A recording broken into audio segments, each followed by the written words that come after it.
tous azimuts.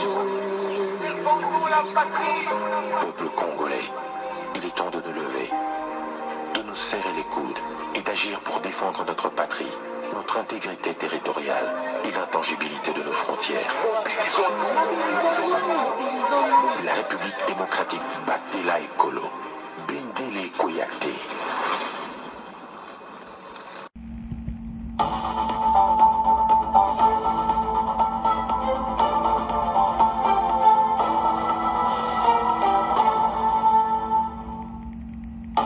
Bonsoir, bonsoir, bonjour, c'est Congo News 24. Bande Konanga, comme toujours avant de commencer notre émission, nous disons merci à Dieu.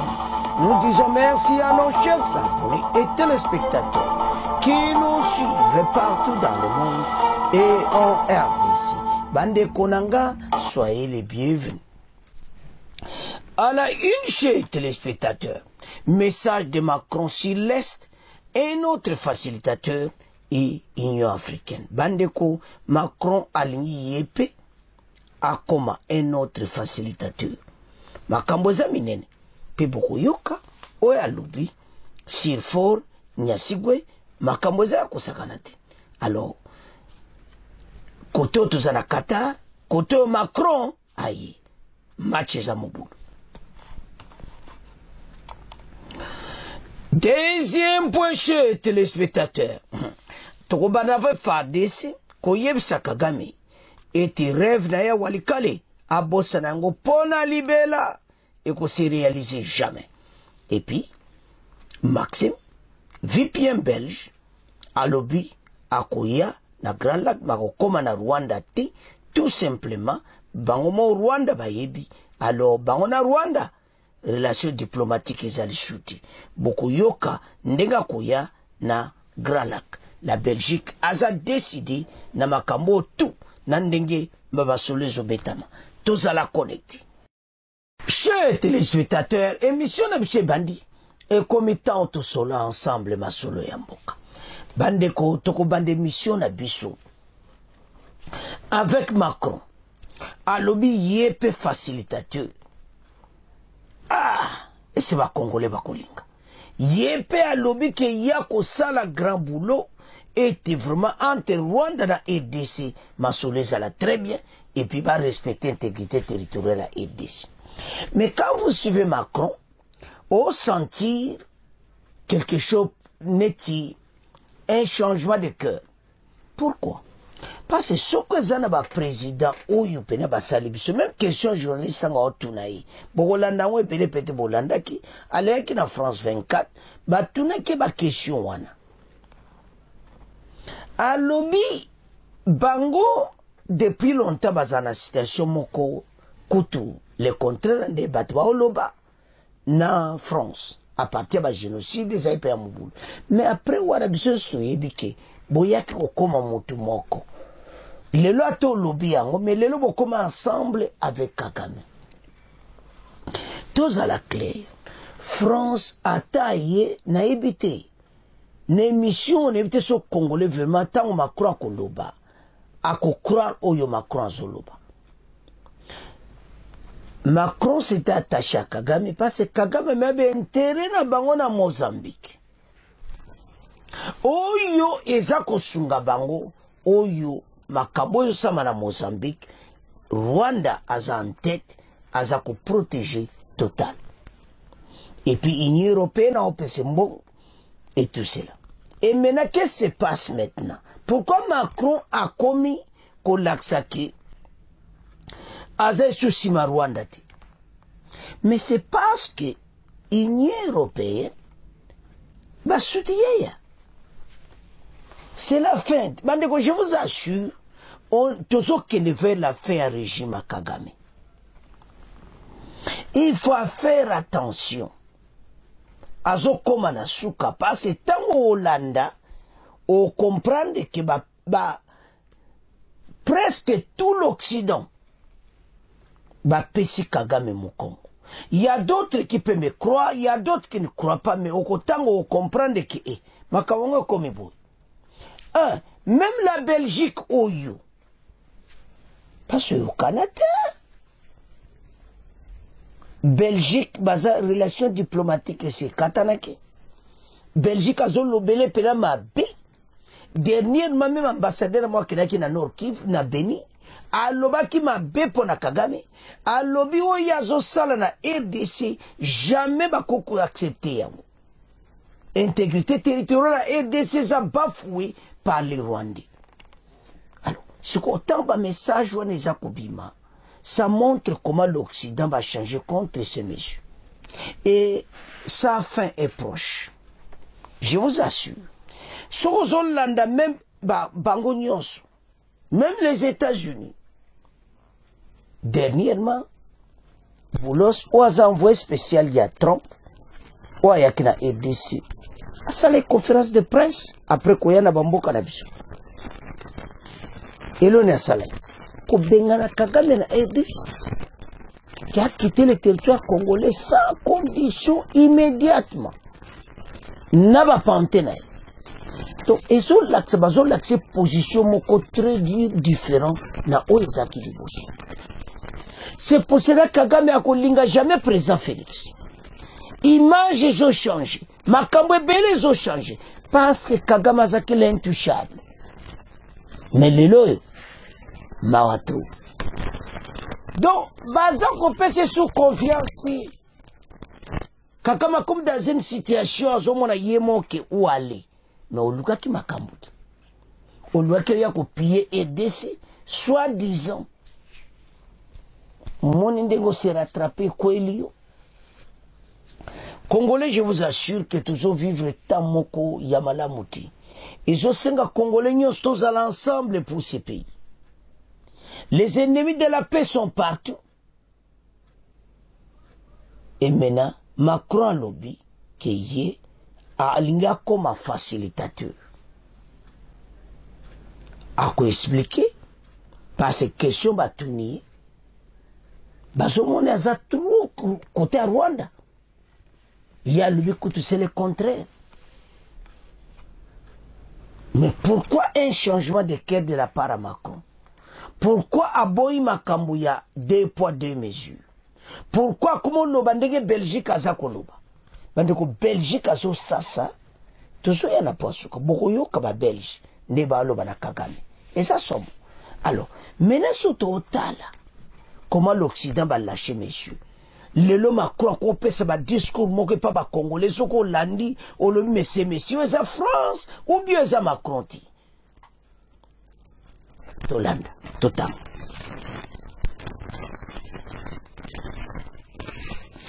Message de Macron sur l'Est, un autre facilitateur.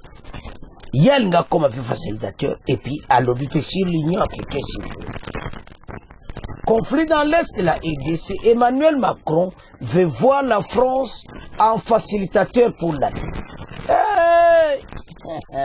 Ba Congolais bokondi mayango. Macron est un facilitateur de la paix. Nandimita. Ba Congolais, et c'est bon dimi Macron vraiment facilitateur à Mokanadis. Eh, ngai, mboki. Ah, tous un problème sérieux. Mais, Totan, dans une interview accordée à TV5 Monde, le président de la République française s'est exprimé sur le conflit dans l'Est de la RDC qui oppose le gouvernement et les rebelles de AFC M23. Aux hommes on appelle Bandeko Azana problème Nazoe Sabina solo parce que Nandenge makambo ezokende le monsieur a un problème au balobaka sérieux. Alors, sur le conflit à l'Est qui oppose le gouvernement congolais et les rebelles de AFC M23, le président français qui a retiré qu'il ne peut y avoir une solution politique à cette crise dans laquelle la France espère se poser en facilitateur. À l'objet, yé azolinga vraiment kouta se poser comme facilitateur Nayambo. Alors que le gouvernement congolais les rebelles AFC disent vouloir une trêve, le président français Emmanuel Macron a réaffirmé l'engagement de la France dans la recherche de solutions pacifiques en République démocratique du Congo et au Rwanda, deux pays en proie et à des tensions régionales persistantes. Selon le président français, Paris entend jouer un rôle de facilitateur dans le dialogue entre les acteurs de la région afin de garantir l'intégrité territoriale et la souveraineté des États, tout en soutenant les escalades politiques et ethniques.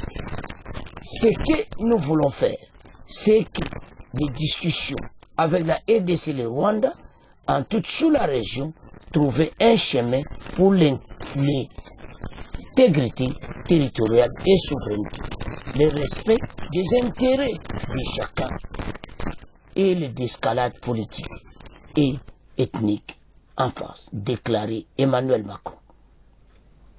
Il a également souligné la situation humanitaire dans l'Est de la RDC terrible et que la France, en tant que facilitateur, ouvrirait pour l'unification des efforts de cette crise. Personne ne veut voir des tensions ethniques dans cette région tranchée. Le président français a précisé que des discussions en cours avec plusieurs dirigeants de la région et notamment le président togolais Faure Gnassingbé, médiateur désigné par l'Union africaine dans les conflits qui seront prochainement au Rwanda après avoir déjà effectué un RDC. Dans un autre passage, l'interview, le président Emmanuel Macron a par ailleurs revenu sur les accusations formulées par certains en RDC, lesquels la France entretient des relations ambiguës avec le Rwanda. Je trouve ça très injuste, a-t-il avoué.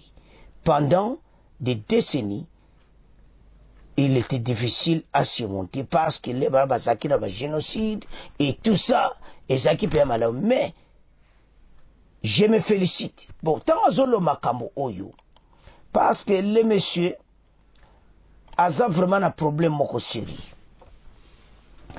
Awa alobi boy, bandeko bolanda très bien.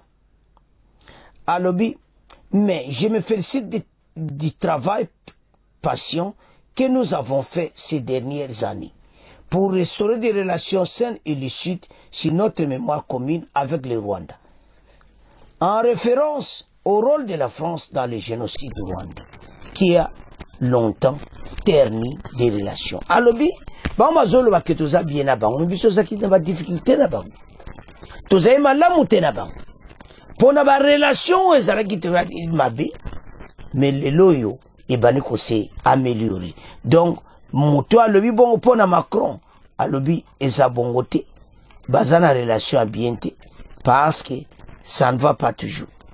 Bandeko, voilà les dossiers Oyo Congolais nyonso à comprendre ce soir.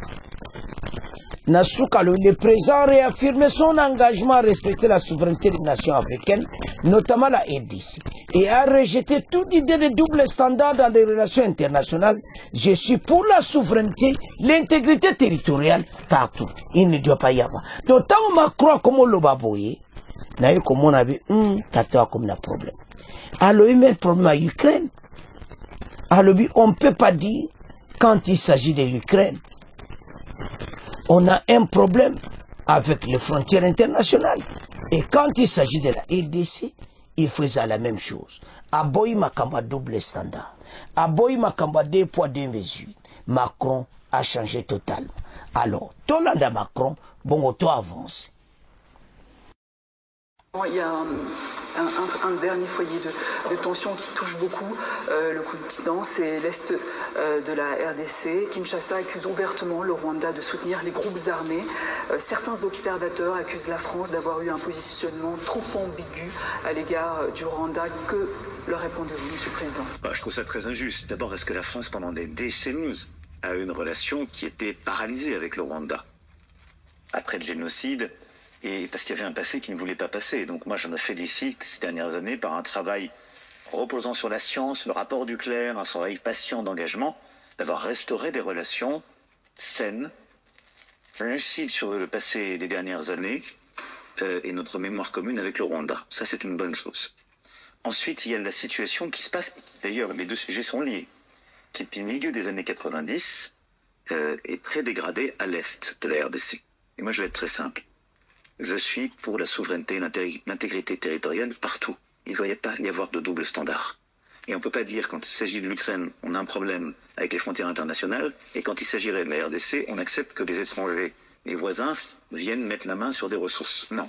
Donc le premier point, j'ai toujours été clair avec tout le monde, l'intégrité territoriale et la souveraineté des Congolais doit être respectée. Deuxième chose, il y a ensuite les tensions ethniques qui existent depuis longtemps à l'est de la RDC, des mouvements politiques qui portent une partie d'ailleurs de ces tensions ethniques avec le M23. Ceci doit être traité politiquement. Et donc nous, ce que nous voulons faire, c'est par la discussion, et avec la RDC, et avec le Rwanda, et avec toute la sous-région, trouver un chemin pour que l'intégrité territoriale, la souveraineté, le respect des intérêts de chacun, la désescalade politique et ethnique se fasse. Et la France se positionne dans, en quelque sorte, une situation de facilitateur. Et donc on a proposé une feuille de route. Je parle en permanence avec les deux présidents. Je le fais en soutien de l'initiative africaine. C'est-à-dire du rôle que le président Lorenzo a joué avec le processus de Luanda, que le président Uhuru Kenyatta puis Ruto ont joué avec le processus qu'ils ont porté de Nairobi, et maintenant avec ce que l'Union africaine a décidé de regrouper, et le rôle qu'a l'envoyé spécial du président Lorenzo dans la personne du président Faure. J'ai déjà parlé au président Faure, il va se rendre dans les tout prochains jours au Rwanda, il s'est déjà rendu en RDC, et moi je cherche à ce que tout ça s'unifie pour la plus grande efficacité, parce qu'on a aujourd'hui une situation humanitaire qui est terrible à l'est de la RDC. Moi je pense aux populations, une situation de tension politique qui est très forte, et personne ne veut voir revenir des tensions ethniques dans cette région. Et donc je le dis avec beaucoup d'engagement, de respect et une volonté de trouver un chemin politique. Monsieur le Président, merci. Macron, bien. Au moment qu'il y a, que je peux dire, il y a un changement de cœur par Macron. À mon que non, Congolais, au moins clairement, était ba président Oyo, penza babani kotika. Makam na bango ya sisi wana. Na ti dossier EDC. Pourquoi? To reverser bango. Kagame a commis la position Yamabe. La fin même de ce régime. Mais, eloni Macron alinga sala. Alinga laksa image ya malamu epana biso. Parce image na ye epana biso ezaki mabe. Amona ki me ba Congolais bazo yemba na Paris, dans ki vidéo ya zotala. Bazo que Macron assassin mabe na RDC. Donc Macron a yebe te ba Congolais pena ba lobela ki. Mais est-ce que il facilitateur Macron et l'on est bien kusala makambo ya es ezo komana na benga onini na moi distraction toza maïle parce que Occident côté azolo baka suti Kagame mais on ne sait pas.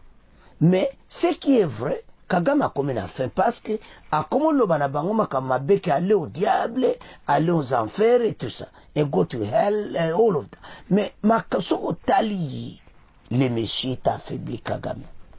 Alors France a azonga laksaki alinsu makamba 2 poids 2 mesures te soto comprendre. Est-ce que c'est au fond du cœur? Maloba lobe za kitoko et c'est wuti penana motema na ye. Est-ce que Macron a changé totalement à soutenir Mboka na biso koleka Rwanda? Je ne suis pas sûr. Nga na penana confiance te. Total ya Occident. Ils ont beaucoup fait du mal et surtout na Mboka na biso. Papa Autokufa a lobeli bango, retirez vos mains de la RDC.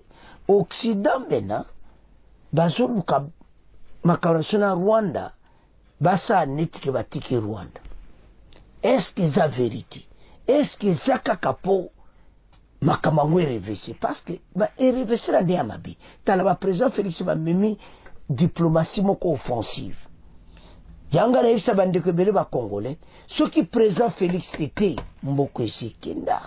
Avec Kabila, mboko kenda. Mais son arrivée, les loyaux congolais a se retrouvé. Mboka na ye. Tozako lobani n'est pas Rwandais. Alors, Tolandi Bissonyonso, Macron, en tout cas, facilitateur comme la France, bon, je doute un peu. Car ça la peine à boulot, bisoto CP.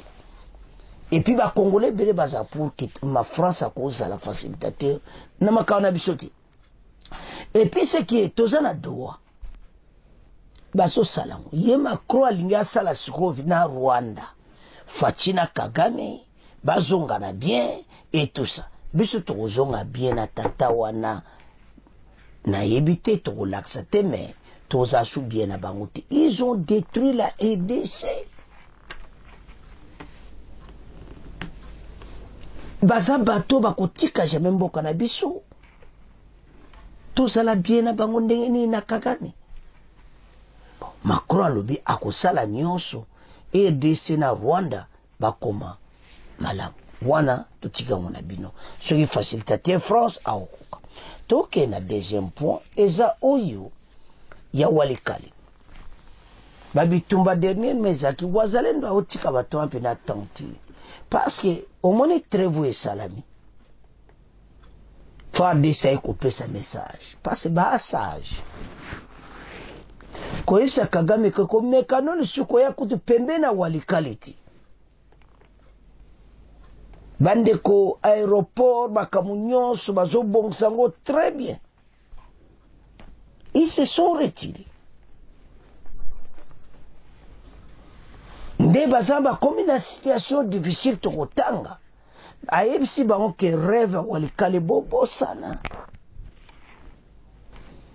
Bakuzonga jamais lisu kote kuna pe boko tika la kozango swata kuboye par force. Alobi clairement était au blindé Walikale parce que Walikale zaki sangane. Voilà ce que FARDC ça comment le baboui. C'est-à-dire que comme tu as un point de force oyo, maintenant un général porte-parole na Walikale a ça qu'on expliquer clairement. Alors, tout l'andaï, bon auto avance. Tozana se wana preto ko yana Belgique o yindi o balobaka Montepellier bandeko makamboza ya kosakana ti. Donc au moins clairement été bateau yo ba comme na suka. Agression rwandaise, les rêves de reprendre Walikale ne sera jamais réalisé. Wana FARDC sa Kagame. A Walikale, boucle sécurité stratégique pour la ville de Kisangani. L'armée se réorganise pour reprendre complètement la situation entre ses mains après le retrait effectif des rebelles du RDF 123. Des positions renforcées, des lignes de mire serrées sur l'axe Massissi Walikale et Bukavu. Walikale et des Wazalendo visibles partout dans la cité semblent aux aguets. Sur place, le major Nestor Mavudissa, porte-parole de la 3e zone de défense de FARDC, a rassuré que les forces armées travaillent d'ores et déjà pour repositionner de manière à parer à toute éventualité des rebelles. Ce rêve-là ne sera jamais réalisé. Oyo Kagame wana mutu. Balobe kotika jamais que c'est réalisé. C'est impossible pour l'armée. Ils doivent le savoir. Nous avons déjà pris toutes les dispositions nécessaires pour contrecarrer les velléités de l'ennemi et ils ne seront ni à Walikale, ni à Kisangani, ni moins à Kinshasa, a rassuré le major Nestor Mavudissa. Yewana le général Nestor Mavudissa. Na Walikale azoye sabatu oyo. Bomona ke bato ba okoma na suka, baza sur na plasti na mboka na biso. To développer maso. Mais ces rêves-là ne seront jamais réalisés. C'est impossible pour eux. Ils doivent le savoir. Nous avons déjà pris toutes les dispositions nécessaires pour contrecarrer ces velléités de l'ennemi. Ils ne seront ni à Walikale, ni à Kisangani, ni moins à Kinshasa. Tolandi Bissonyos, il a bien expliqué que ces rêves-là ne seront jamais réalisés. Ba blende Walikale na ndenge moko kusangana te passe Walikale c'est Kisangani. Et voilà, c'est comme ça ndenge toke na batu. Ba trêve na bango wana. O ba déclarer officiellement. Tozala mayele. Wana place bango ba zwaka biso. Biso to respecter bango ba respecter te mais wazalendo ayesi bango biso toza. Partout dans la ville, les wazalendo bazotambola. Ba le biso trêve ezati. Armée trêve mais les wazalendo biso ezati. So eto beti bango biloko. Voilà ce qui se passe.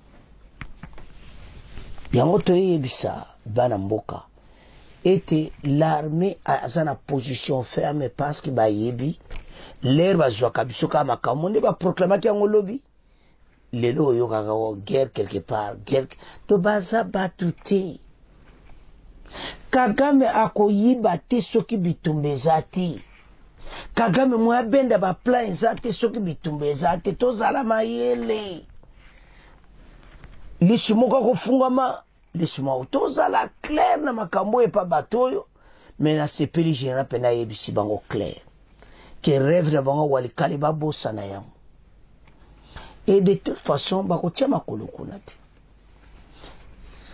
entreprise américaine déjà fonctionné na Walikale peut-être vous connaissez peut-être vous ne connaissez pas et ça la beta ba minere et déjà zala kuna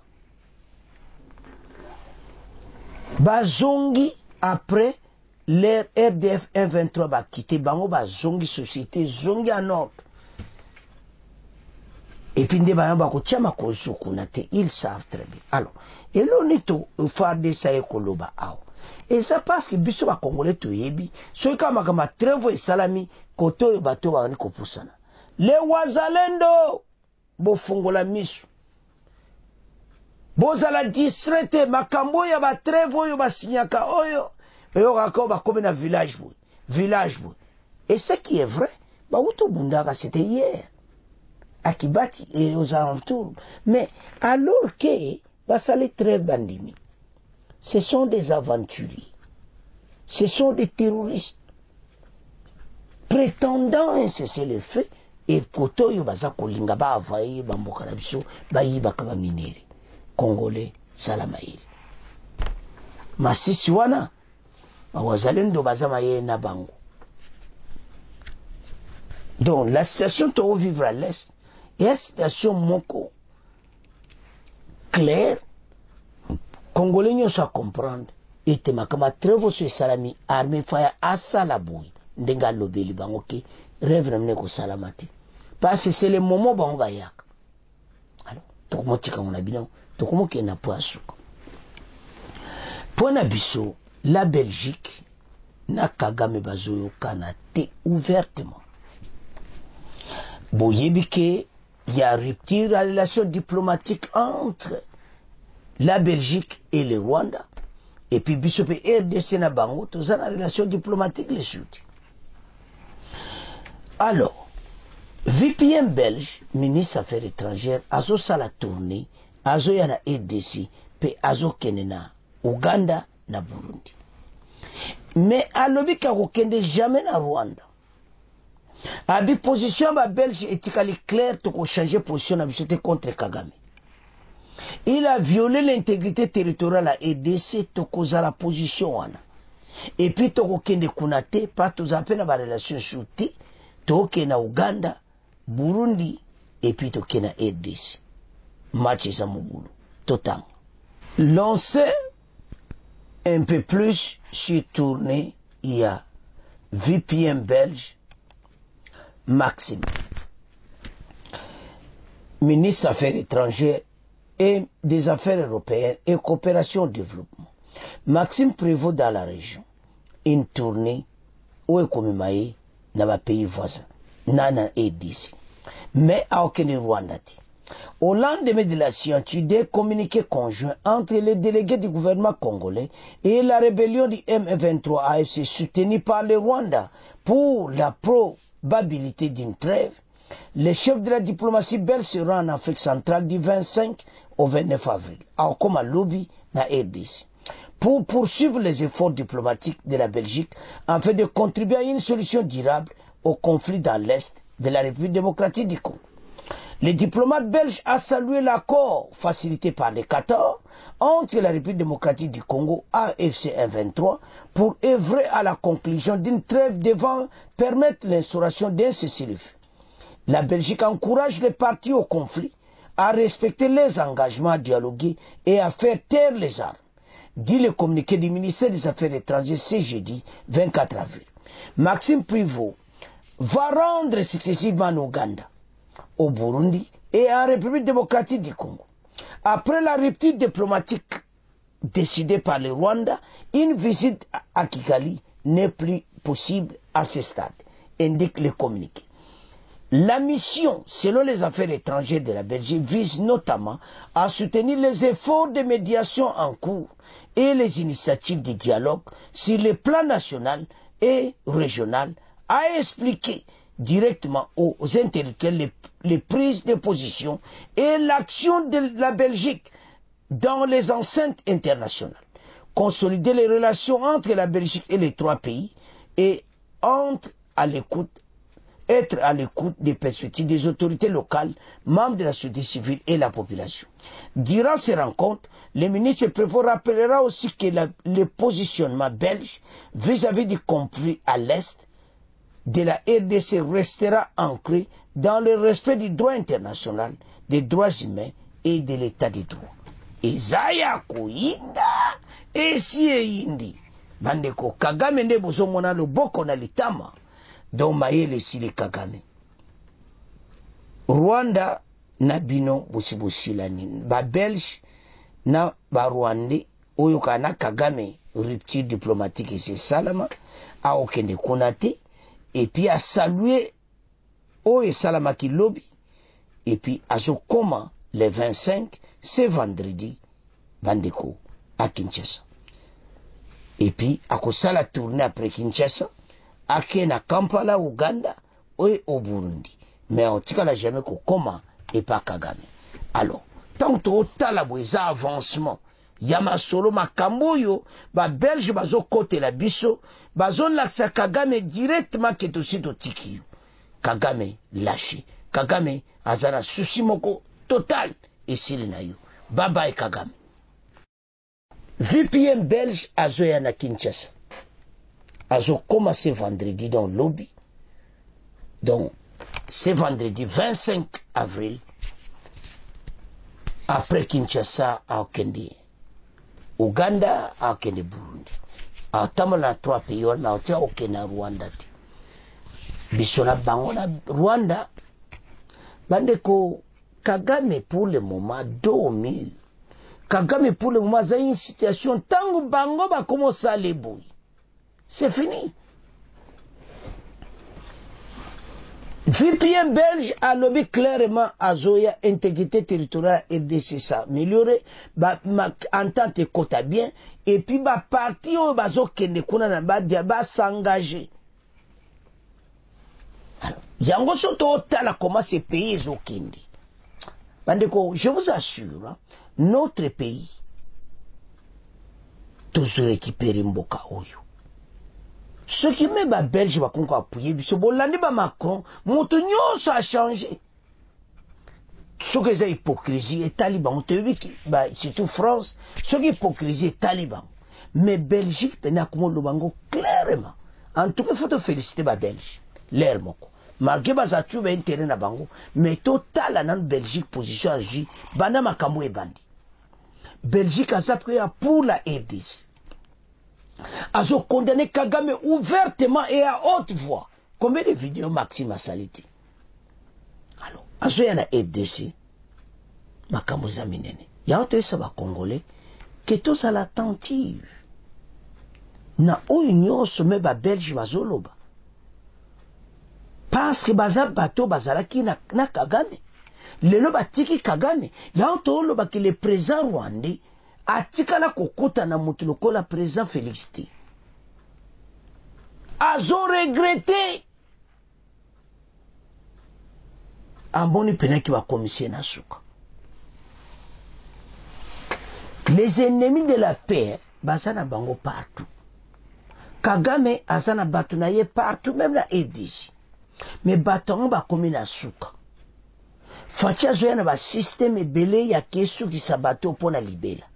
Et puis boye ba ete mutu pa pays voisin, même Uganda wana, ba kotikala kolinga président Félix T. Ezaka hypocrisie. Parce que yaye kosili sa ba kop na bango.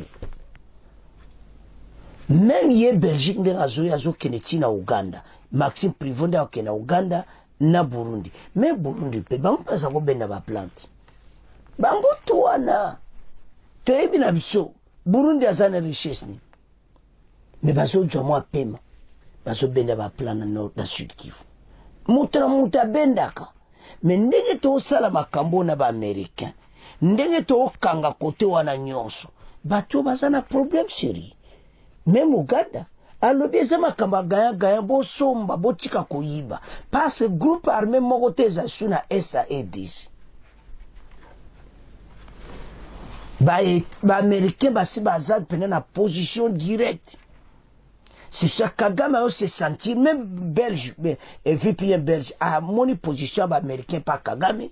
Bango tout bazaka dans le même sens. Ya moni Macron pas changer. Parce que ba américain ba laxi Kagame clairement était au coopérer na EDC. Et rango retirer baloba qui ne retirer batuna yo. Parce boko bundana ba américain à l'est. Yango Kagame a komeka ko lenga. Alors, Kagame lâché par l'Occident totalement. Maxime nde oazo lobane clairement. Boko yoka ye tango koma ce vendredi.